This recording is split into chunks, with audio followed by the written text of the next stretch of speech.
सबसे पहले जो है वो इंडिया के साथ हमारी एक कशीदगी हो गई, जंग हो गई। 6 और 7 मई को अटैक हुआ। 10 मई की जो है जिस तरह की एक रात थी और अल्लाह ताला ने हमें सुरखरू किया। और उसके बाद सिपा सालार जनरल आसिम मुनीर साहब को फील्ड मार्शल बना दिया गया। तो उनके फील्ड मार्शल बनने पे सबसे पहले जो है अपन इज़ारे ख्याल करें। सबसे पहले तो आपको याद होगा नईम भाई कि मैंने 10 की रात को ही आपको कहा था कि ये होगा आप।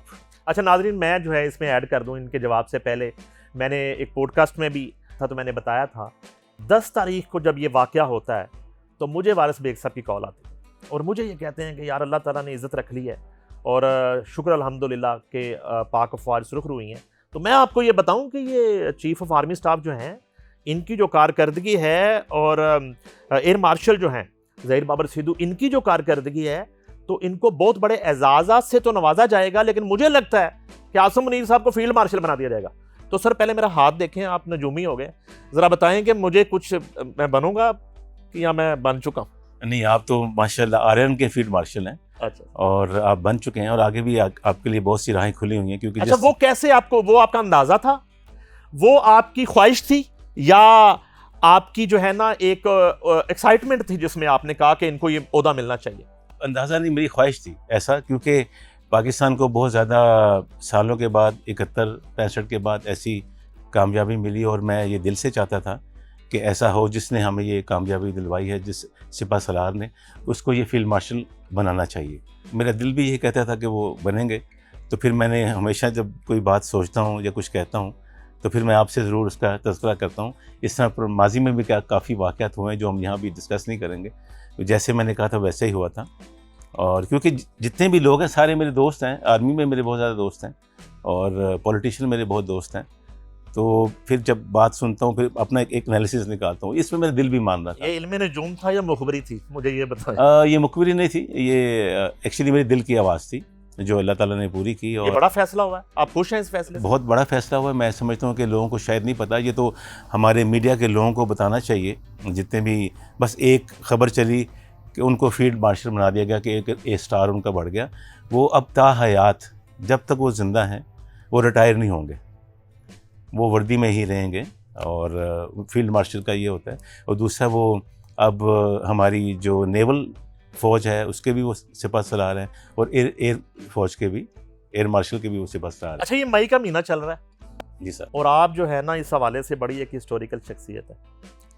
6 मई भी अब हिस्ट्री में लिखी जाएगी, 7 मई की रात भी लिखी जाएगी, 28 मई भी, 9 मई भी लिखी जाएगी, 10 मई भी लिखी जाएगी और फिर 28 मई आने वाली है। 28 मई को पाकिस्तान एटमी ताकत बना था और जब वो बटन उस वक्त के वजीर आजम ने दबाया था चागी में, आप उनके साथ थे। जी बिल्कुल। वो लम्हा क्या था और आपने देखा क्या? यानी कि जब बटन पुश किया मियां नवाज शरीफ ने तो क्या हुआ था? एटमी धमाका हुआ था और उसके कोई असरात नहीं आए, आप करीब थे उसके? जी बिल्कुल नहीं भाई, मैं आपको बताना चाहता हूँ कि ये वो सिर्फ एक लम्हा नहीं था मेरे लिए, वो मेरे लिए 1700 किलोमीटर था।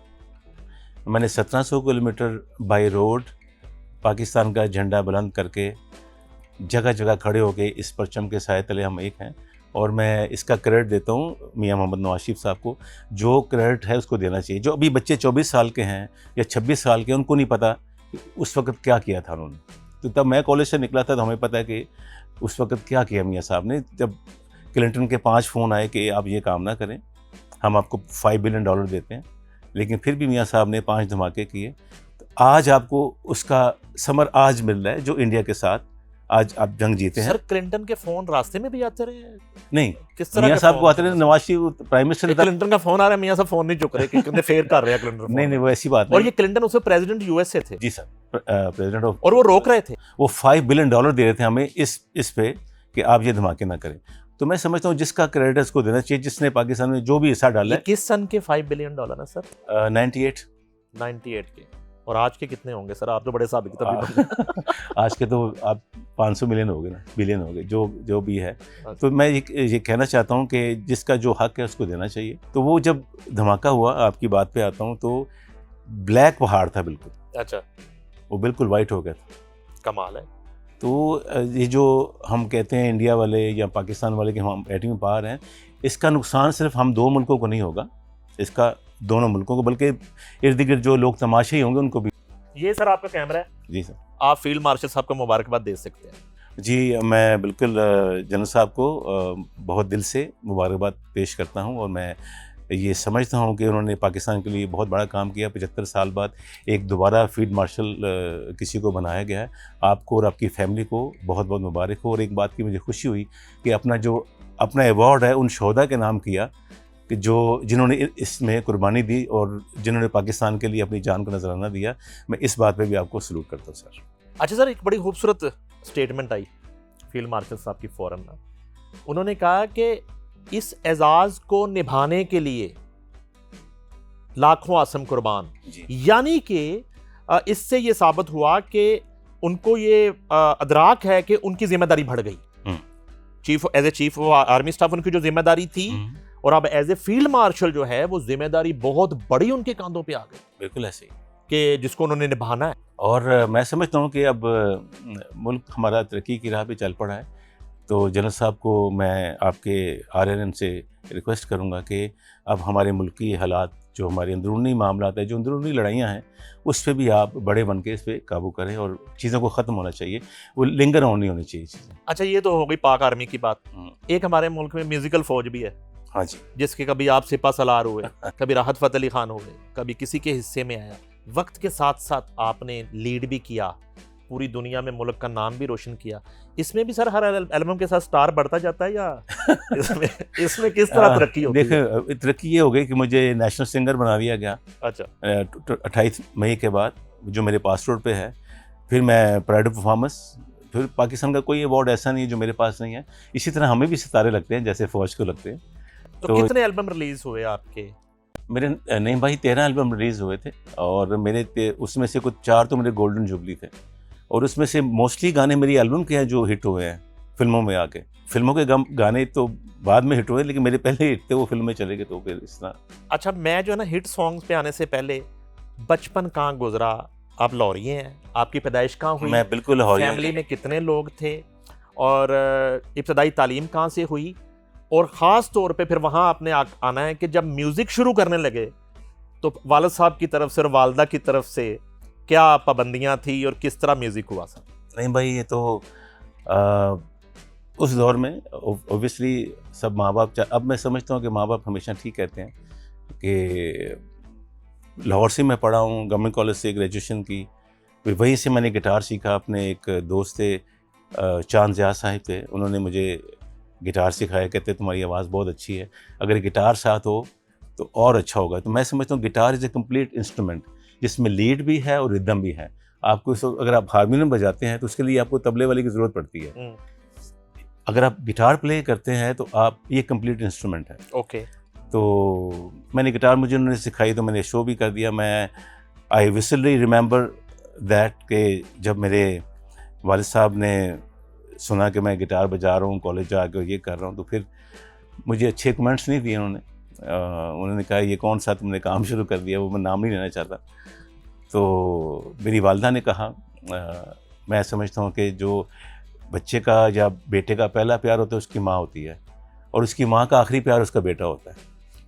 तो मेरी माँ ने कहा कि इसको अल्लाह ने आवाज़ दी है, आप तो इसको ना रोकें। अच्छा, वेरी गुड। सीसा पलाई दीवार बन गई आंटी रास्ते में। उन्होंने ये कहा कि आवाज़ अल्लाह की देन है। और हमारे एक बहुत बड़े वो थे, उन्होंने भी कहा कि जिस पे अल्लाह का करम होता है, शेख सादी साहब ने कहा था, जिस पे अल्लाह का करम होता है, या अल्लाह के राजों में से एक राज अच्छी आवाज़ है।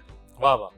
तो फिर उन्होंने कहा कि आप इसको ना रोकें। बस फिर मैं कॉलेज से गाता रहा, और फिर मुझे एक दिन PTV पे एक शो था सलीम ताहिर साहब का, म्यूज़िकल शो शुरू हुआ उस दौर में।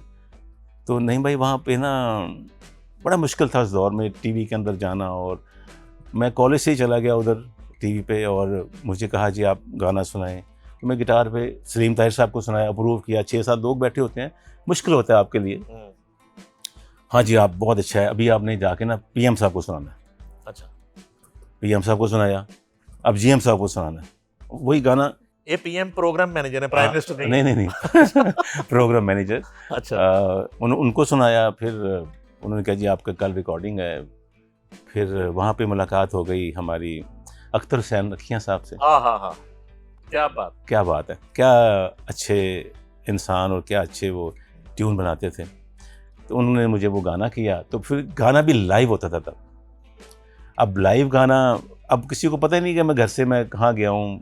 अब तब फ़ोन तो होते भी नहीं थे, 95 97 की बात कर रहा हूँ। यानी कि अख्तर हुसैन अखियां साहब ने फर्स्ट टाइम आपको सुना और आप फर्स्ट टाइम किसी बड़े म्यूजिक डायरेक्टर को सुना रहे हैं। और मुझे नहीं पता अपनी था वो आवाज़ अख्तर हुसैन साहब इतने बड़े कोई। मैं सिर्फ एक लाइन अख्तर हुसैन अखियां साहब की आपके साथ शेयर कर देता हूँ। फिलहाल ये दिल जाके। नहीं सर, नहीं। जब उनकी डेथ हुई ना, तो मैं पीटीवी रिपोर्टर था, पीटीवी का जंग अखबार में, तो मैंने उनकी डेथ पे लिखा कि उस्ताद अख्तर हुसैन ने अखियां बंद कर ली। वाह वाह वाह, क्या खूबसूरत है ये मैंने लाइन वाह के वाह लिए वाह, लिखी। ये एक अच्छा राइटर ही लिख सकता है। अच्छा सर, तो ऑडिशन हो गया। ऑडिशन हो गया, तो उसके बाद मेरा गाना रिकॉर्ड हुआ।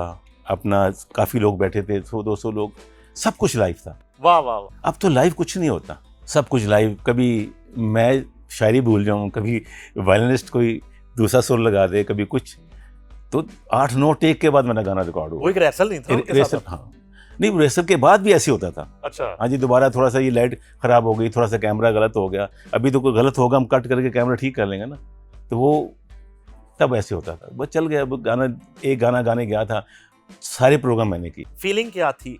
डिस्करेज तो नहीं करता था कोई? आंख आपको बुरी तो नहीं लग रही थी उस वक्त? नहीं, उस वक्त नहीं, क्योंकि मैं गवर्नमेंट कॉलेज की तरफ से गया था। उसकी एक डिफरेंट क्लास थी हमारे कॉलेज की, तो बस एक गाना गाने गया, उन्होंने हमें अच्छा सा कोई बच्चा दे दो, वो हमने जिसने गिटार पे, मैंने गा दिया। वो गाना गाया, तो जब चला तो लोगों ने बड़ा पसंद किया। फिर सारे प्रोग्राम मैंने किए उसके।